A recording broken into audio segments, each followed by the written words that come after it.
আপনাদের সকলকে স্বাগত। আচ্ছা, কখনো ভেবে দেখেছেন আলোর যে সাধারণ একটা রেখা আমরা দেখি তার ভেতরেও একটা আস্ত জগৎ লুকিয়ে থাকতে পারে? যা আমরা খালি চোখে দেখি তার পেছনে যে কত কিছু আছে তা জানলে কিন্তু সত্যি অবাক হতে হয়। তো মূল প্রশ্নটা হল, সূর্যের ওই এক চিলতে আলোর ভেতরে ঠিক কি লুকিয়ে আছে? আমরা যেটাকে সাদা আলো বলে জানি, ওটা কি আসলেই শুধু সাদাই, নাকি এর ভেতরে আরও অনেক রঙের খেলা চলছে? চলুন এই রহস্যটাই আজ ভেদ করা যাক। তো চলুন শুরু করা যাক আমাদের প্রথম পর্ব দিয়ে এই লুকানো রহস্যের গভীরে যাওয়া যাক। আমরা দেখব কিভাবে একটা সাধারণ সাদা আলোর রশ্মি ভেঙে গিয়ে একটা আস্ত রামধনু তৈরি করে ফেলে। দেখুন, আলো তো আসলে এক ধরনের তরঙ্গ, তাই না? কিন্তু মজার ব্যাপার হলো, আমাদের চোখ কিন্তু এর খুব ছোট্ট একটা অংশই শুধু দেখতে পায়। এই অংশটাকেই আমরা বলি দৃশ্যমান আলো। এর তরঙ্গ দৈর্ঘ্য হল মোটামুটি ৩৮০ থেকে ৭৮০ ন্যানোমিটারের মধ্যে। মানে এর বাইরেও আলোর এক বিশাল জগৎ আছে, যা আমাদের চোখের সামনে থেকেও আমরা দেখি না। আচ্ছা, তাহলে প্রশ্ন হলো, এই সাদা আলোর ভেতরে আখির আছেটা কি? এর উত্তরটা খুব সহজে পাওয়া যায় যখন আলোকে একটা প্রিজমের মধ্যে দিয়ে পাঠানো হয়। দেখুন কি হয়। প্রথমে একগুচ্ছ সাদা আলো প্রিজমে ঢোকে। এরপর প্রিজমটা আলোকে শুধু বাঁকিয়েই দেয় না, একদম ছড়িয়ে দেয়। আর ঠিক তখনই ম্যাজিকের মতো সাদা আলো তার আসল রূপে বেরিয়ে আসে, ভেঙে যায় ৭-৭টা আলাদা রঙে: বেগুনি, নীল আর আসমানি, তারপর সবুজ আর হলুদ, আর শেষে কমলা ও লাল। আর এই যে রঙের একটা সুন্দর ব্যান্ড তৈরি হলো না, বিজ্ঞানের ভাষায় একেই বলে বর্ণালী বা স্পেকট্রাম। ঠিক যেমনটা আমরা বৃষ্টির পর আকাশের রামধনু দেখি, ব্যাপারটা কিন্তু একই। কিন্তু এখানেই গল্পের আসল টুইস্ট। সব বর্ণালী কিন্তু দেখতে একরকম হয় না। চলুন দুই ধরনের বর্ণালীর মধ্যে পার্থক্যটা একটু দেখি। একদিকে আছে সূর্যের বানানো ওই নিখুঁত রামধনুটা, আর অন্যদিকে আছে প্রত্যেকটা পরমাণুর একেবারে নিজস্ব একটা বারকোড। পার্থক্যটা একবার খেয়াল করুন। সূর্যের আলো থেকে যে বর্ণালীটা আসে সেটা হলো অবিচ্ছিন্ন, মানে একটা রং আরেকটার সাথে একদম মসৃণভাবে মিশে গেছে, কোনো ফাঁক নেই। কিন্তু যখন কোনো একটা নির্দিষ্ট পরমাণুকে শক্তি দিয়ে উত্তেজিত করা হয়, তখন যা পাওয়া যায় সেটা একদম অন্যরকম। সেখানে পুরো রামধনু তো নেইই, বরং কালোর ওপর কয়েকটা উজ্জ্বল আলাদা আলাদা রঙের রেখা দেখা যায়, ঠিক যেন একটা বারকোড। কিন্তু সওয়ালটা হলো, এই পার্থক্যটা হচ্ছে কেন?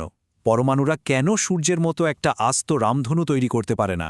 কেন তারা শুধু এই কয়েকটা বিচ্ছিন্ন রেখা দেখায়? এর পেছনের কারণটা কি? এই প্রশ্নের উত্তরটা কিন্তু লুকিয়ে আছে একেবারে পরমাণুর ভেতরে। আলো ঠিক কিভাবে তৈরি হয় সেই প্রক্রিয়ার মধ্যে।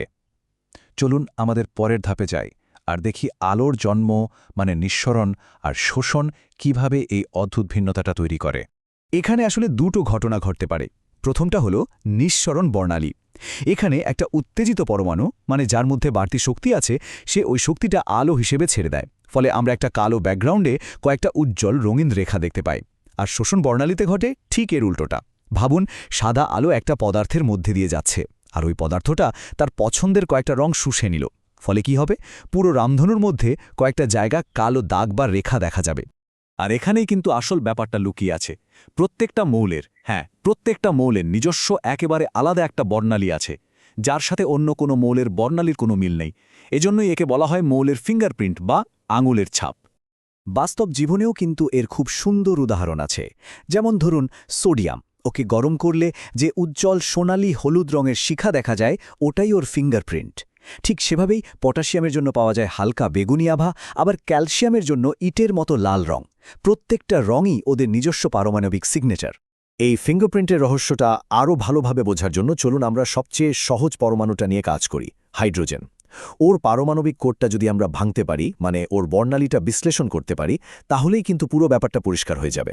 বিজ্ঞানী নিলস বোরের একটা দারুণ সুন্দর ব্যাখ্যা দিয়েছিলেন। ব্যাপারটা অনেকটা একটা ইলেকট্রনের নাচের মতো। ভাবুন, প্রথমে বাইরে থেকে শক্তি পেয়ে একটা ইলেকট্রন উত্তেজিত হয়ে উপরের একটা শক্তি স্তরে লাফ দিয়ে চলে যায়, কিন্তু সেখানে বেশিক্ষণ থাকতে পারে না। খুব তাড়াতাড়ি আবার নিজের পুরনো জায়গায় ফিরে আসে। আর ঠিক ওই ফিরে আসার সময় যে বাড়তি শক্তিটাও নিয়েছিল, সেটা একটা নির্দিষ্ট রঙের আলো হিসাবে ছেড়ে দেয়।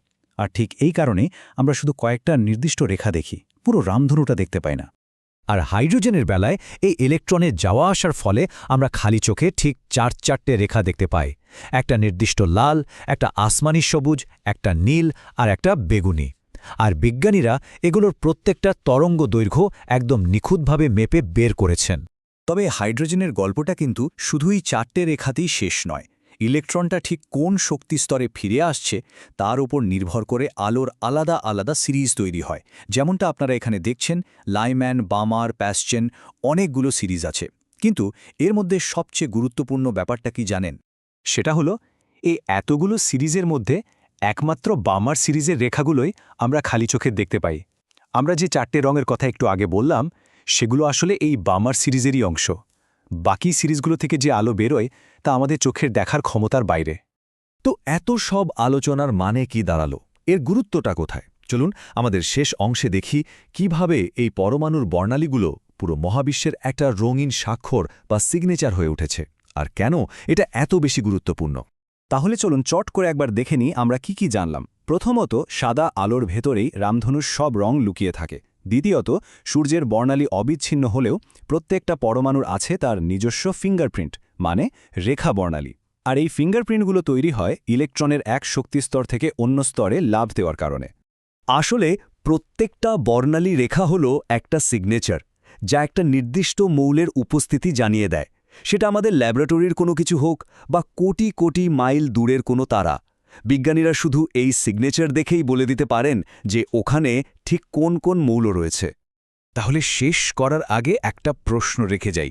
এই যে পরমাণুর সিগনেচার, এটা ব্যবহার করে আমরা কিভাবে অনেক দূরের নক্ষত্রদের ভেতরের গোপন খবর জানতে পারি? তাদের গঠন কেমন, তাপমাত্রা কত, এই সব কিছু? ব্যাপারটা আসলেই ভাবার মতো, তাই না? আর এটাই কিন্তু আমাদের জন্য জ্যোতির্বিজ্ঞানের বিশাল জগতের দরজাটা খুলে দেয়।